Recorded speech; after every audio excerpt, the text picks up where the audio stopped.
here are the biggest sports headlines. This is what's great about sports. This is what the greatest thing about sports is. You play to win the game. Hello? You play to win the game.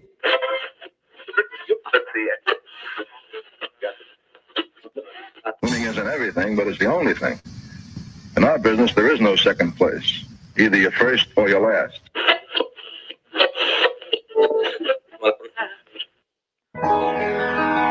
Ain't this what they've been waiting for? You ready? And now, the W with Walls and the Crew. Good morning. Where winning isn't everything, it's the only thing. On 100.1 FM. Good morning. And Facebook Live.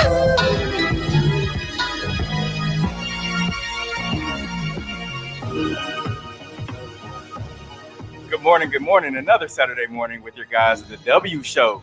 As always, we thank you for tuning in, whether you're in your car on 100.1 FM, One Kansas City Radio, watching the W Show KC on Facebook Live, or any one of our social media platforms. And remember always to subscribe to our YouTube channel as well.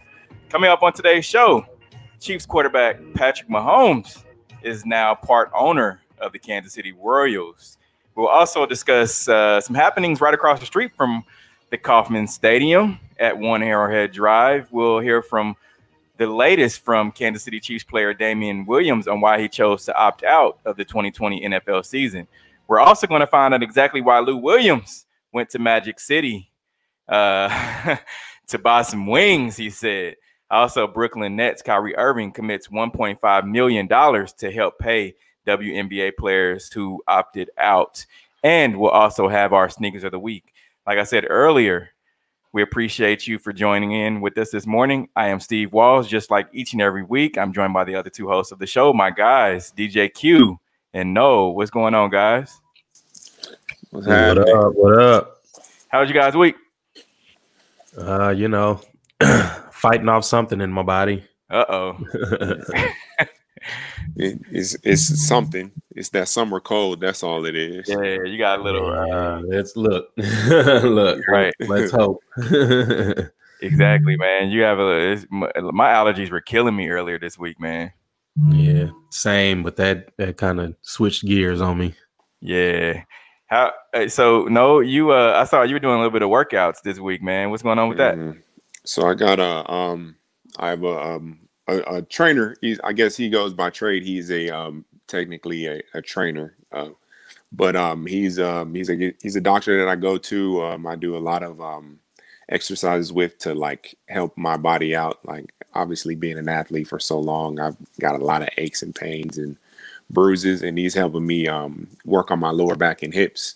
So the exercise that you saw. So it's Lightning Force KC. He's up north. Right next to what's that mall up north? Metro North Mall. No. Not that one. Zona Rosa. He's up there. But I know about Metro North. By the time I got here, it was a Macy's, but I know about that Metro North. But yeah. All right, guys. No further ado. Let's get into our headlines for today. And now, here are the biggest sports headlines from this week. We bring them to you every Saturday morning on the W with Walls and the Crew on 100.1 FM and Facebook Live. Chiefs quarterback Patrick Mahomes is now part owner of the Kansas City Royals. So reigning Super Bowl MVP Patrick Mahomes has now become a part of the new ownership group over at the Kansas City Royals. It was very surprising to me. I know that he grew up playing baseball. Dad also played professional baseball as well. Patrick was a pitcher growing up and played a little bit through college. Was this surprising at all to you guys? I'll say I wasn't surprised just because of, I think he's lately this summer, I don't know if anybody's noticed, he's kind of taken on the role as like more than the spokesperson of the Chiefs, but more like he's been more, I don't know how else to say it, but boss. Like he's been more involved with things other than football. We saw earlier in the season, he was on the show with with your boy LeBron on the barbershop talk. Mm-hmm. And I like I said, I noticed a lot what he was saying there, and I'm not gonna say I saw this move coming, but I see him elevate. He wants to elevate Kansas City. Like, he loves it here.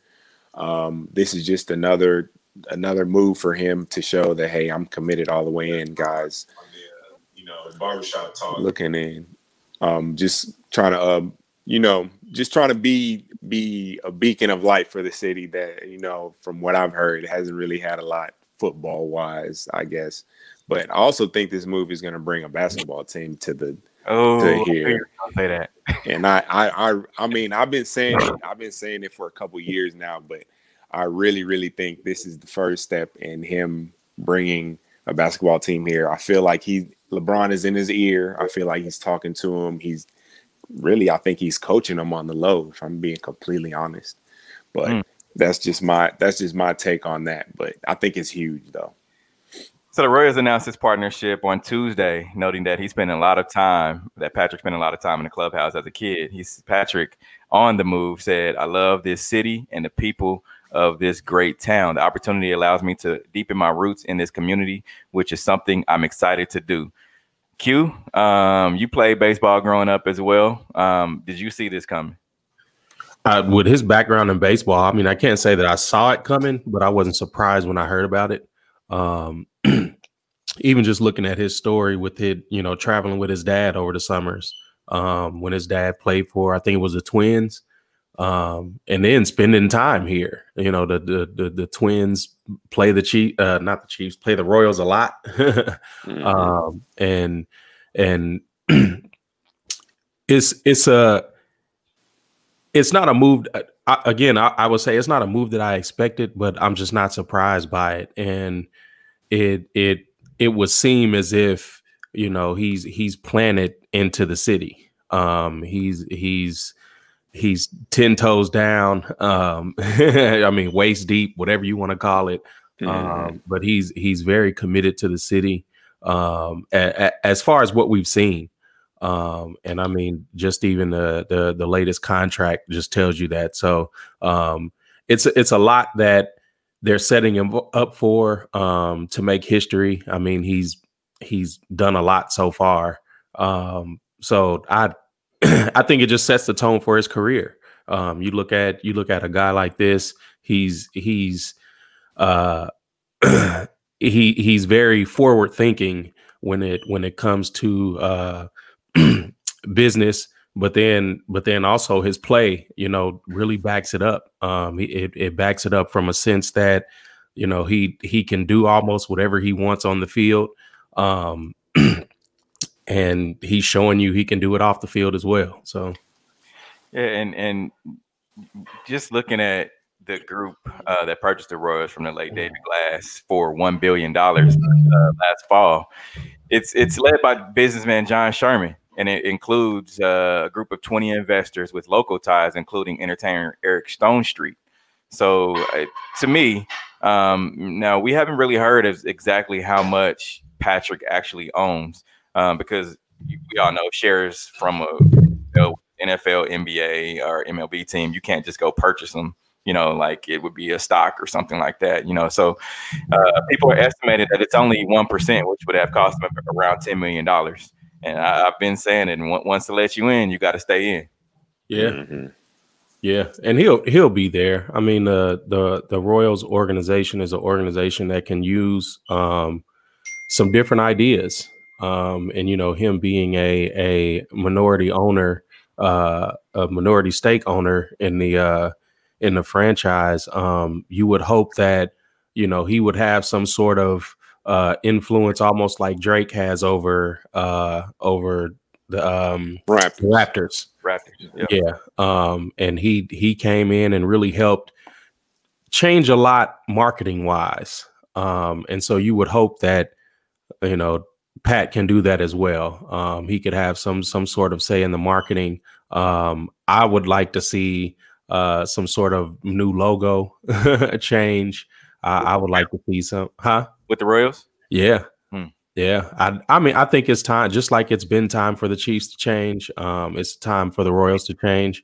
Not necessarily change the name like the Chiefs should, but maybe just an update on the logo, and then really focusing on gaining a Black and Latino fan base, and not only acquiring that fan base but keeping them. And I think that's going to be more important for the franchise moving forward. I think they're trying to do that though with the new Urban Youth Academy. Mm-hmm. They're placing that right there at 18th and Vine, 18th and Vine District, right there, the corner of Truman Road and Paseo. So I think they're really getting back to the root of African Americans playing baseball. Well, and part of that, you look at the MLB has done these similar type of programs in Puerto Rico and different countries within the Caribbean. What I think is Puerto Rico and the Dominican and things like that. So it's the same thing over here as well. They tested it over in the Caribbean countries. So now they're bringing that, stateside, and I believe there are a couple of other cities they're doing it in. So it's more so of developing talent, especially early, which will help for them. It is a league that is struggling with youth participation outside of the players that are playing the game, and it's just time. It's time for these leagues to become more appealing to the racial groups that are spending the most money and that are more active and that frankly set the trends. And Patrick being the face of the NFL, he has so much of a microscope on everything that he does. If he puts out a tweet, people read, try to read between the lines and see what the meaning is. And he put out a tweet earlier this week after the list of top 100 NFL players was released by the NFL earlier this week, which is a list that's chosen by the players. And Mahomes came in at number 4, which he was behind Lamar Jackson, which is number 1, Russell Wilson at 2, and Aaron Donald at 3. Mahomes took to Twitter on Wednesday night and posted a note emoji, and everyone assumes that it's saying he's taking notes, which he is. I mean, yeah, I didn't know it was a player voted list, but I'm gonna be completely honest. Like he should be unanimously the number 1 player in the NFL. I mean, no disrespect to Lamar Jackson or Aaron Donald or Russ Wilson, because actually they're all pretty amazing players that are on the same like level. When you're talking about like levels of NFL superstars, like they're on that level with Pat. I just think when it comes to Pat, I think it's hard to like say he's not the best player in the NFL after the past 2 seasons. I mean, he has the past 2 seasons. He has an NFL MVP. He has I said Finals MVP basketball. He has a Super Bowl MVP. You saw what he did in the playoffs. It's just like I don't know how you can't say that he's the best player in the league, but I mean, Lamar did win the MVP last year. I mean, we know what Russ goes through on a weekly basis with Seattle. He pretty much carries that franchise. And, I mean, Aaron Donald is just a pure beast. So I can't say I'm super mad at it, but I feel like everybody should know that Pat is the number 1 player in it. But here's the thing. Tyrann Mathieu spoke earlier this week, and he was asked a question about the voting process and how it works. And he basically said that the NFL sends out a list to the guys the day of that they want them to vote. They don't get any time to really sit down and think about, who's the best and so forth. And so all they do is it's just a bunch of guys looking to their neighbor at the next locker over and who was good this year. And so that's how it basically goes. And whoever's on the top of mind gets the vote. Really? Yeah, and I mean, I know a lot of people want Pat to be number 1, and this is me playing devil's advocate as well. I mean, you look at 2019, the top four was Aaron Donald, 2019 was Aaron Donald, Drew Brees, Khalil Mack, and then Pat at number 4. So there's not much of a difference this year. And I mean, Pat winning the Super Bowl, of course, Super Bowl MVP. But I mean, you looking at the year before, Tom Brady won the Super Bowl and he was number 6. So, I understand Chiefs fans being kind of salty about this, but you also got to remember Pat didn't play for a couple of games this year. So that's even an accomplishment in itself for him to not lose any spots from the year before. And then again, like you said, it's players voted. Like we can add in every excuse about, guys not having time and all of this. I mean, this is their job day in and day out. But do you think it's hate there? Like, do you think it's some hate there? I mean, because when you look at it, no, Pat and how he's a whirlwind throughout this league right now. Yeah. He's the face of the NFL. So some guys are like, man, I'm not voting for him. No, I honestly don't think that. Not in this league today. Now, if we were talking maybe like the 90s or the early 2000s, perhaps. But I think we're in a league now where, and you even look at it from the NBA to the NFL, you have a lot of guys that do get along and that do hang out in the off season. I mean, Pat works out with a lot of guys. I think it was out in LA or maybe it was down in Texas or something. But he works out with quite a few guys from around the league. So I wouldn't put it as far as hate. Now, could the NFL give them 3 or 4 days maybe to sit down and say, really to look over their list and things. But and I think it's a part of that, giving it to them and saying, hey, have it to us by the end of the day. I think that's a rushed process. But then I also think part of that process is like, hey, we want you to be able to do it on the fly. It's like me asking now, who are your top 5 rappers? And then you got to put that together. Right. Rush the list. You're going to rush it. You're going to rush it. Yeah. And gonna be the latest rapper that I've listened to on Pandora. Exactly.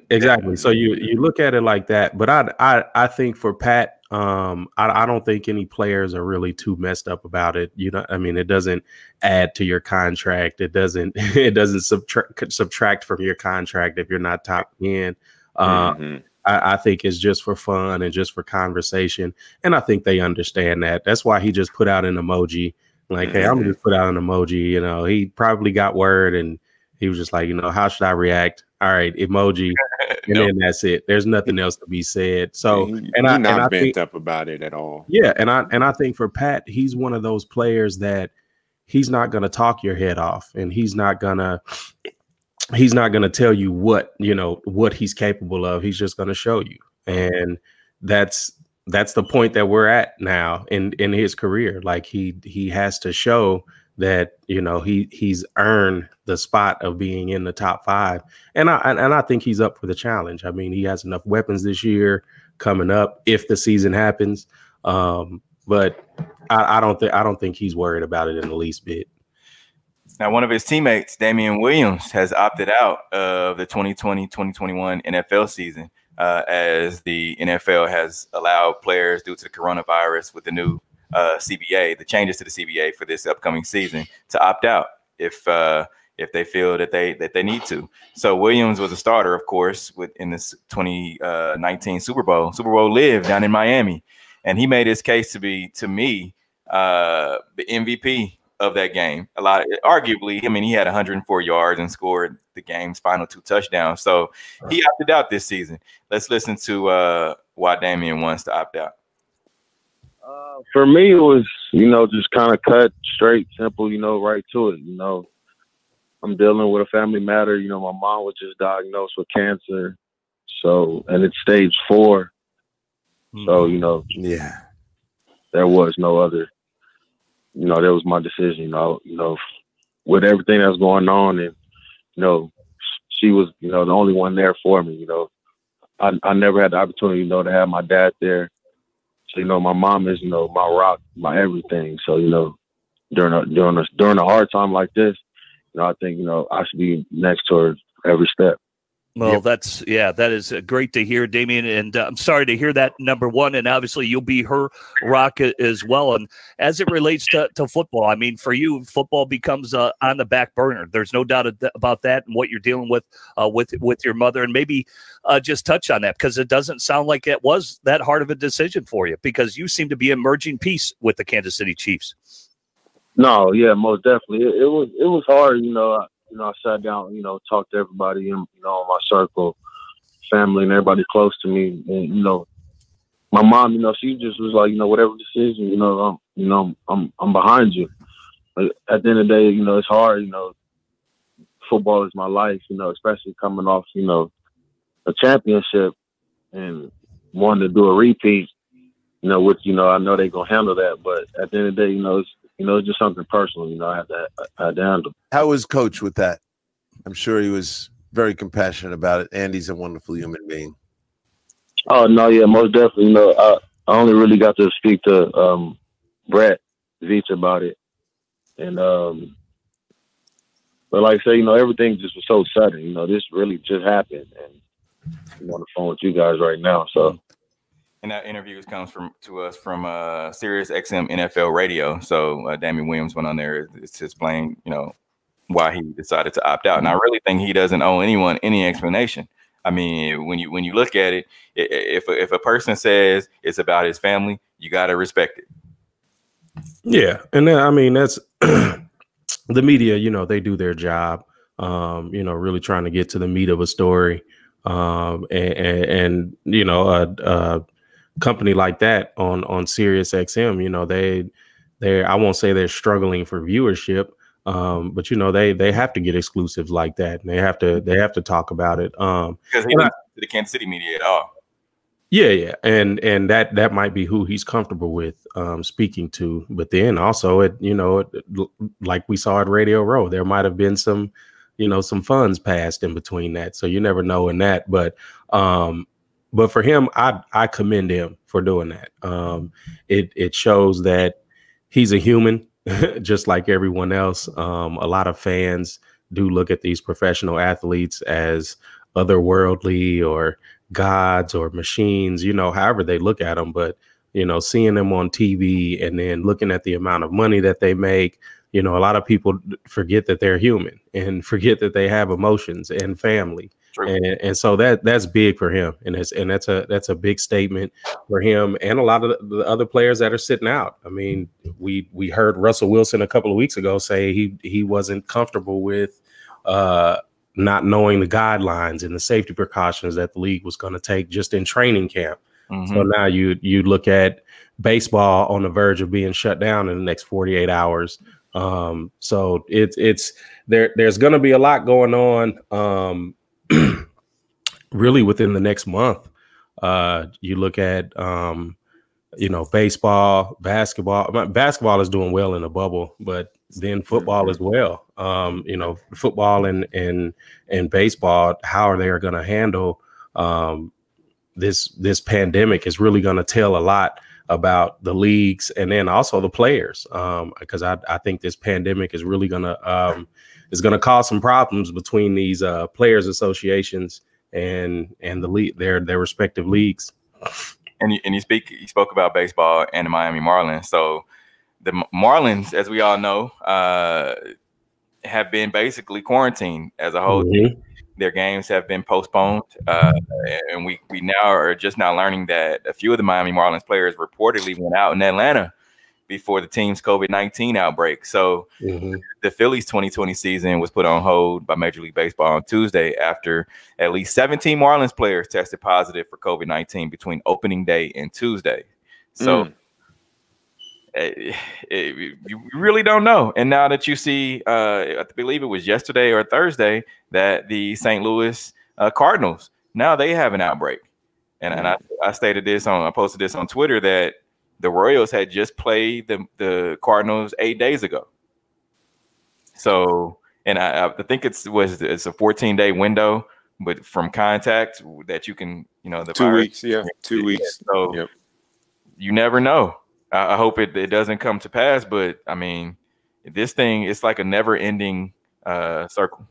We had plenty of chances to end it. We just, what we've been talking about the whole summer, so we don't need to keep repeating ourselves. But it just stinks. It does, because we got a little taste of sports being semi back to normal, and now we're running into what we said we were going to run into. Like, it doesn't just go away. Like, it doesn't just, like, when you're dealing with something can be passed, we don't know how it can be passed, right? Like, this is going to continue to happen. And there's no, like, the thing about the NBA and the quarantine and all the bubble and all of that stuff is you're keeping that contained. Like, we've seen the players who have had to leave. It's been a big story. Like, hey, this person is leaving.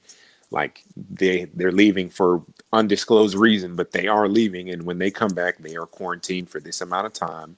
They have no contact with anybody else. Exactly. Then we're making sure that they don't. But that's a bubble. That is a bubble. It's a huge bubble, and it has a lot of stuff going on inside it, but it's still a bubble nonetheless. And these outside sports literally can't do that.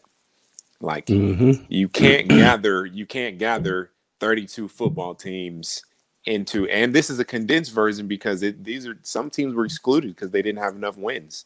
Right. But we're dealing with 32 football teams can't get inside a bubble, and then just everybody's just in there.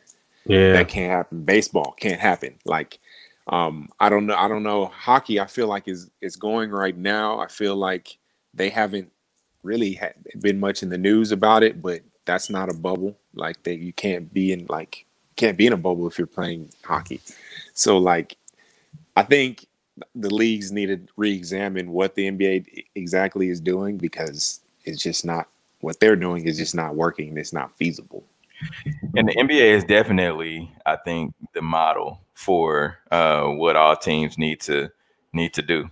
But you, as you said, I mean, you can't take 32 NFL teams with all their personnel. You have so much equipment, so a lot goes into putting on a football game. Exactly. And I think baseball will be a little bit easier, so to speak. I mean, you could condense the roster down a little bit, but then you run the risk of pitching injuries. You don't have enough pitchers, so it's kind of it's still a touchy subject, really, because a lot of these guys, they aren't respecting, even the NBA. A lot of guys still aren't respecting the protocols and things like that. And if that MLB report is correct and players did go out in Atlanta, baseball isn't the only sport, like I said, that has been interrupted due to the ATL's nightlife, getting to their players. And you look at NBA star Lou Williams, he was on excused absence to go to Atlanta for a funeral, and he visited the strip club. And now it's placed on a 10-day quarantine by the NBA. So Williams was, if you guys don't know the story, Williams was photographed by the rapper Jack Harlow at an Atlanta strip club, and Harlow quickly deleted the post from his Instagram story and tweeted Friday that was an old pic of me and Lou. He said, "I was reminiscing because I miss him." In the photograph, Williams is holding a drink and wearing an NBA mask. Oh, Lord. No campus. So, yeah, it's the cap on this app. Like, come on, man. We know he's young though. Like we know he's a young cat, and I'm sure Lou ain't broken up about him like posting it because Lou don't care. But Lou cares. Lou cares. What did he respond? I didn't see the response. He didn't respond, but I think he Lou, being a league veteran, I think he understands what he did to his team. And if you look at, and we'll get into NBA talk a little bit later, but if you look at how they played, you can just tell that they were off. I mean, they missed his 18 a game. They certainly, like I said, we'll talk about it later, but they definitely missed him. I just think, as far as who Lou is as a person, he's very laissez-faire, like very easygoing, very like, I mean, you can even see in his response to Perkins, Kendrick Perkins, he was just kind of like, man, like I get it, but I'm good. Like I don't need you to, like, you're acting like a clown about this. I'm okay. I know what I did. I take full responsibility.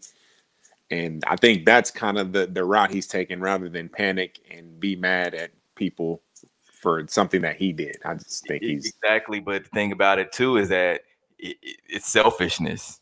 You know, you decided you could have went to Atlanta, went to the funeral, then hopped on a plane and came right back. You didn't have to go. And I understand the chicken wings from the picture I saw. The chicken wings look pretty fire. I mean, yeah, obviously, like any Southern man who sees that plate is like, oh my God, like, but like, look at the 3 different flavors. Look at especially the one on the right, the far right. Jesus.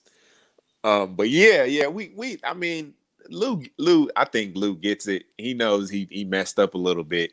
I feel like he's one of those high character guys, though. He owns up to his mistake.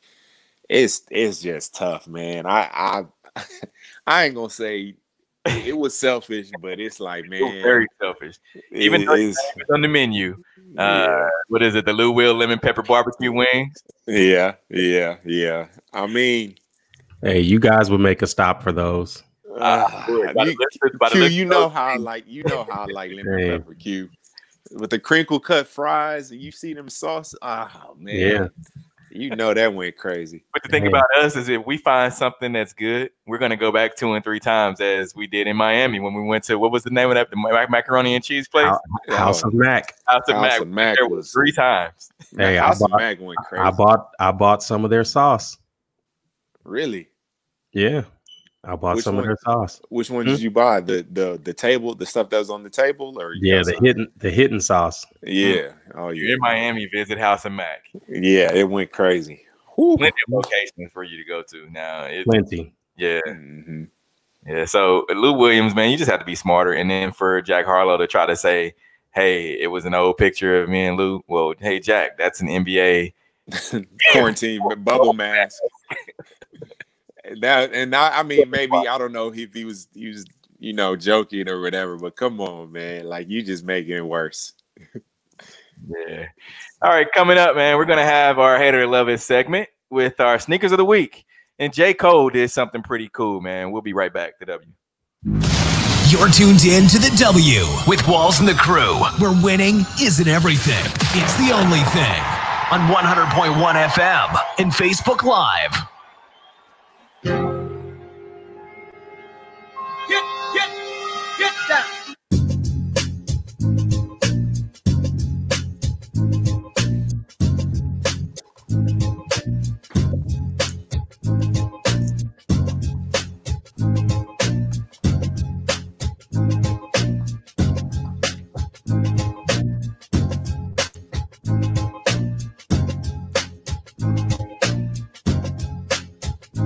Oh shit.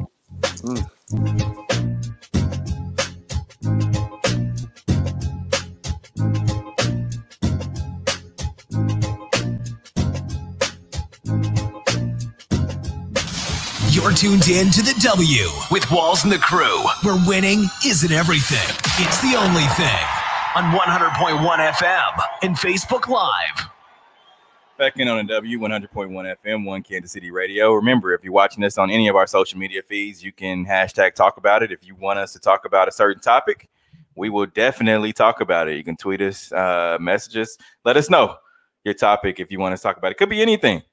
Could be what's going on today in today's world. Could be whatever you want to talk about. Let us know.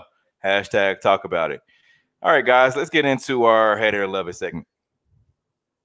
It's that time for Love It or Hate It. Hate it. If we love it, we talk about it. If we hate it, we move on.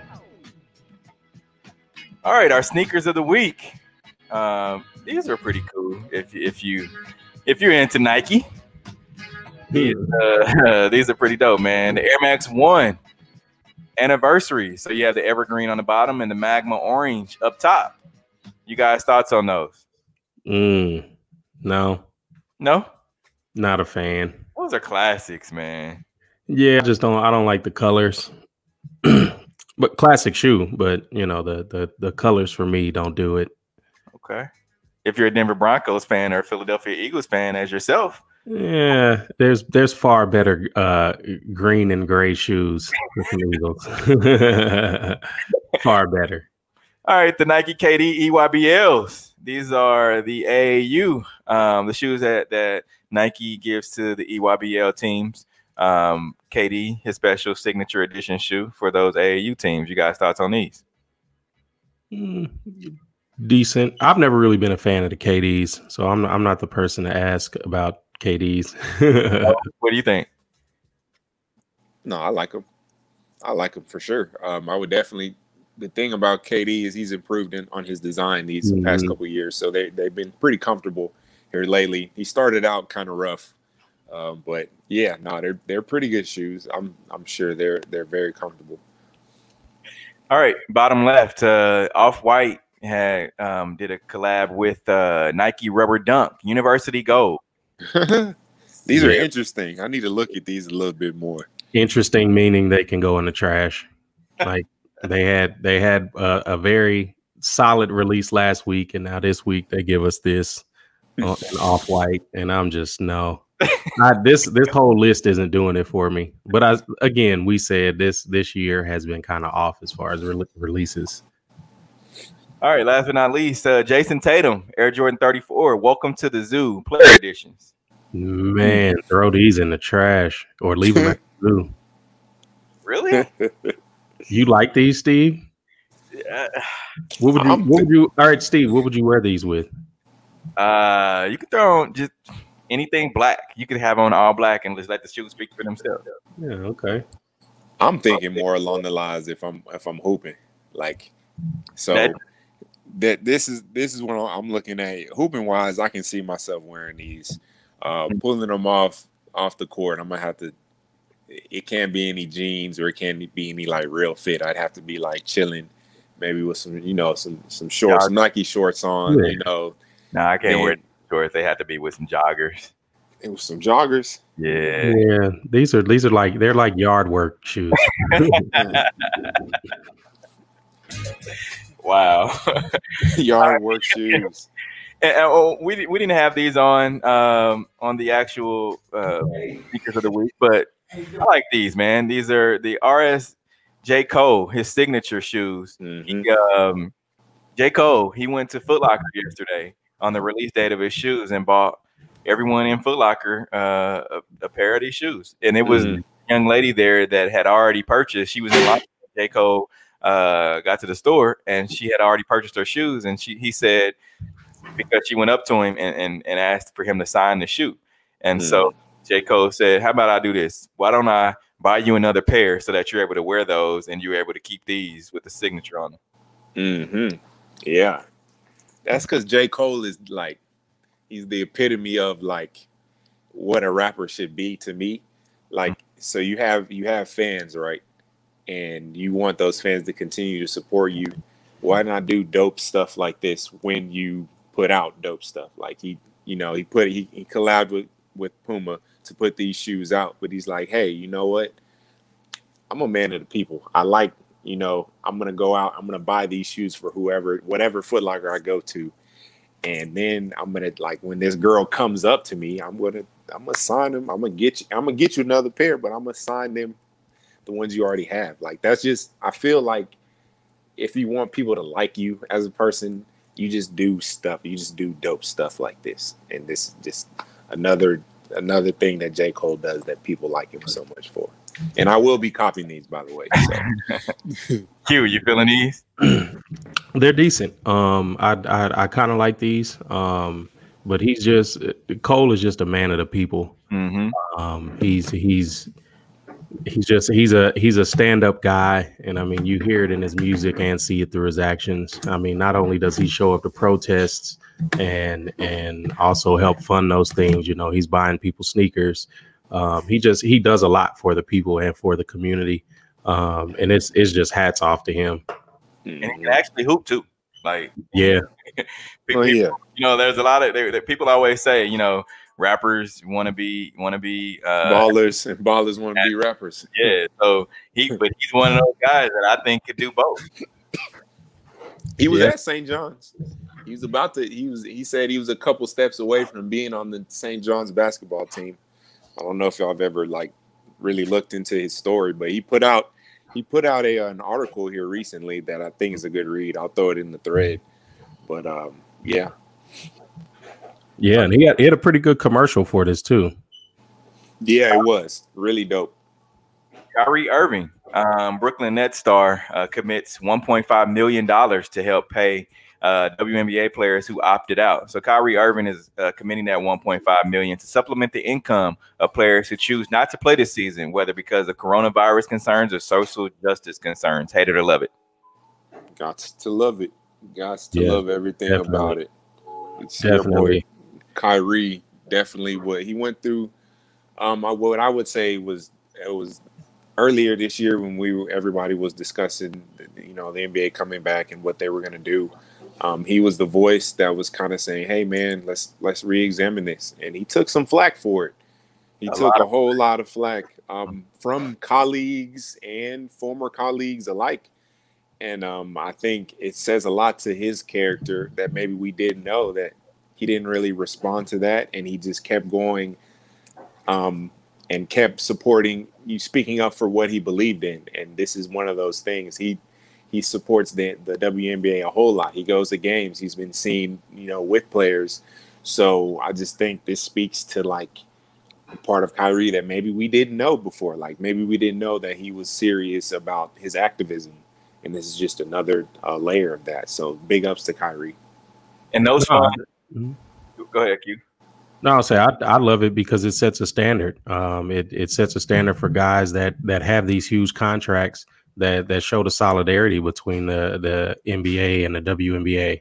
And it's like Cole, he's stepping out there, he's putting his money where his mouth is. He's about the action more than he is about talking. And to be able to support, those women like that, that's a huge thing for a guy, especially in his position. And those funds will come from what's called the KAI Empowerment Initiative that Kyrie launched on Monday. And it also provides players with financial literacy program created by his foundation. So he decided to help with the financial burden of the league to top the annual salary of those ladies, which is around $200,000. So that 1.5 million can go a long way. Yeah, definitely. Love to see it. No, you do. You really do. You really do. All right, Charles Barkley made a couple of statements earlier this week on Thursday. He said, if people don't kneel, they're not a bad person. So when speaking about the NBA players joining in arms and kneeling before the tip off during the national anthem on Thursday night, let's hear what Charles Barkley had to say. Thing is, listen, the national anthem means different things to different people. I'm glad these guys are all unified, but if people don't kneel, they're not a bad person. I want to make that perfectly clear. I'm glad they had unity, but if we have a guy who doesn't want to kneel because the anthem means something to him, he should not be vilified. We've got about 15 seconds before we head down to Orlando for the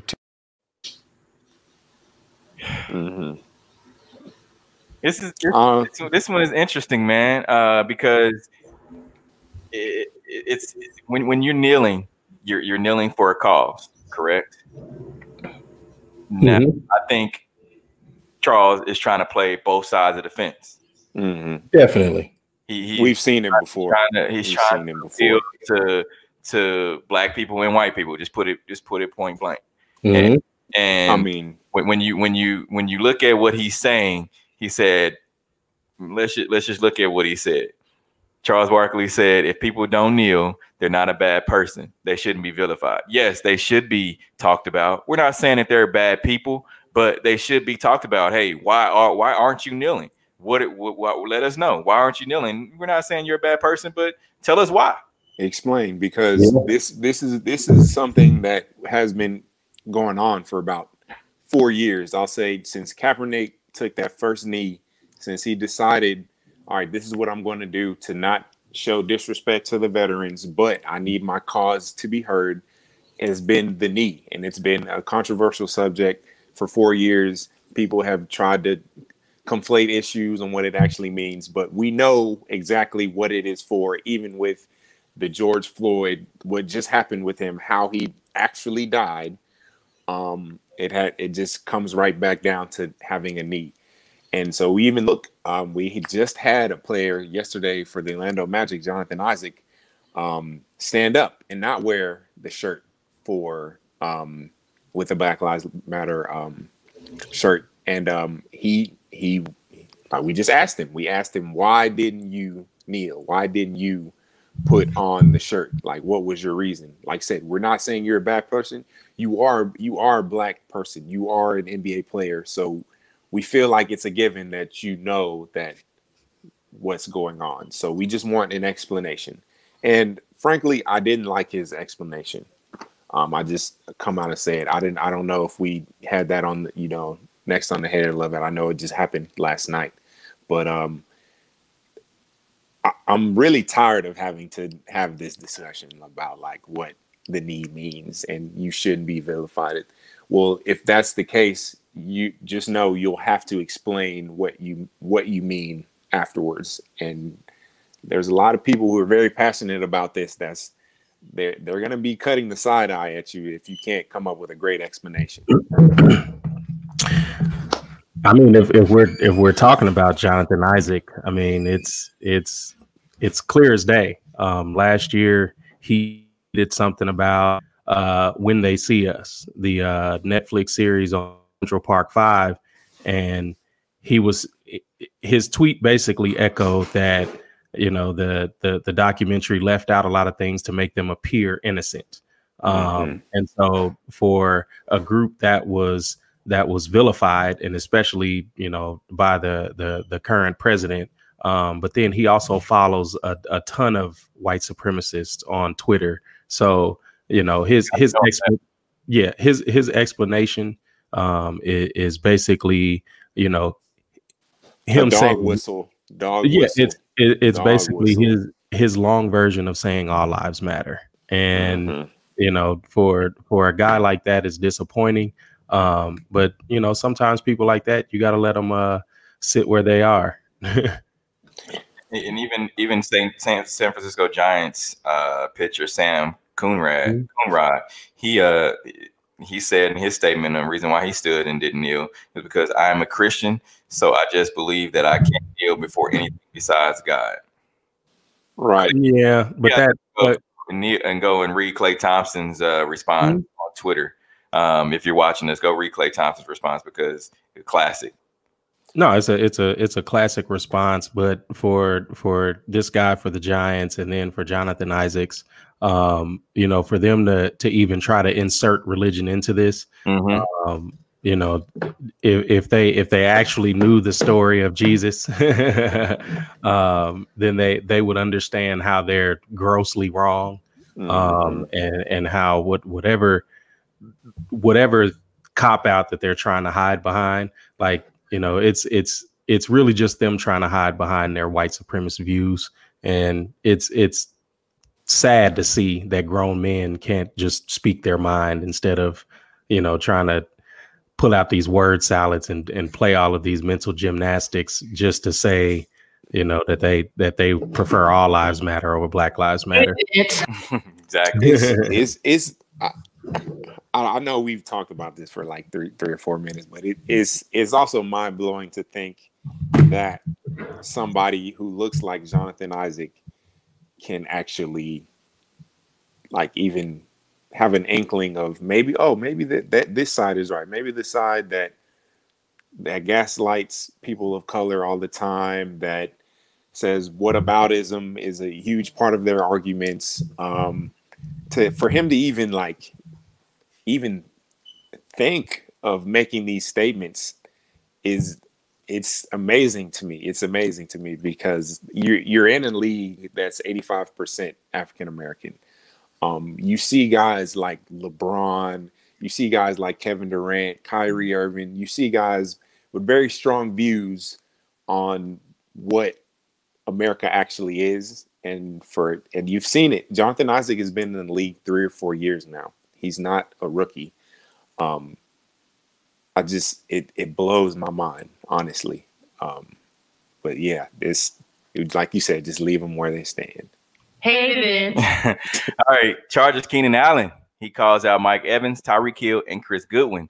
over NFL top 100 rating. So the Chargers wide receiver fired off some tweets earlier this week after learning a handful of other NFL receivers were ranked higher than him on NFL Network's top 100. So Allen tweeted, and this is just he said, okay, I'm tired of biting my tongue at Cheetah, at Mike Evans 13, and at Chris Goodwin. And the list goes on. Are not a better receiver than me, faster than me every day of the week, but separation. Child, please. I don't get it. So Mike Evans responded, you tagged the wrong Chris Goodwin, laughing out loud, and don't be mad at us. We ain't make the rankings or care about them. I like the confidence, but realistic, you not on my level, bro. So the guy that he tagged that was supposed to be Chris Goodwin, he said, oh, blank. Laughing out loud. Don't sweat it, G. Chris Goodwin ain't better than me either. Keenan Allen tweets, hate it or love it. I love it. I love it because it adds a certain level of competition between those guys. And I mean, the Keenan Allen's defense, I mean, who has his quarterback been? It's been a guy that hasn't been good in, I mean, the better half of 5, 6, maybe even I'd say the better half of 10 years. I saw a tweet. Phillip Rivers did compete. I say Phillip Rivers, he finished like 3rd in MVP voting like recently. So he had a decent season. Like Phillip is not a terrible quarterback. Yeah. I mean, we talking Jameis Winston versus him. I mean, I would probably take him. I would probably take him over Jameis. Yes, of course. But I'm definitely just like Eli Manning. Those two were drafted at the same time. Both of those guys traded for each other. Yeah, both of those guys should have been out the league a long time ago. And they really haven't done much to help their teams. As far as the success of their teams, I mean, you look at the Chargers. Yeah. They have a pretty stout defense. I mean, they just signed Bosa to an extension. You know, they're pretty stacked on that side. I mean, Melvin Gordon had his issues as far as injuries, but again, for Keenan Allen's sake, if he gets a better QB back there that can put the ball on him consistently, you know, Keenan Allen is a problem. And the Chiefs saw that year that he tore his ACL against them. You know, he ate them up for, I want to say it was like 112 yards in the first half. And then he tore his ACL in the second half. Not bringing up no, I mean, hey, I mean, you guys are still talking about Super Bowl, so we can talk about that too. All right, his teammate Joey Bosa was signed a 5-year contract extension with the Chargers. So on Tuesday, Bosa and the Chargers agreed to terms of a 5-year, $135 million extension that includes $102 million guaranteed, and that's the most guaranteed money for a defensive player in NFL history, surpassed the previous record mark of $100 million set by Cleveland Browns outside linebacker Myles Garrett. Hate it or love it. Love it for them. I mean, yeah, I love it for them. Yeah, it's good for him. Yeah.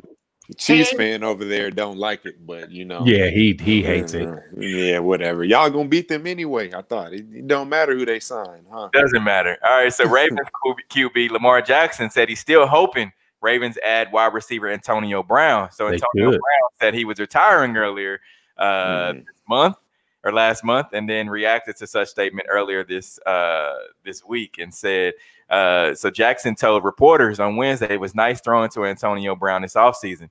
Jackson said, I was hoping we would get him. I'm still hoping a little bit. But Antonio Brown has since been suspended by the league for 8 games due to off the field stuff he has going on. It's like a 15-game suspension they put on him. Just like it. Wait,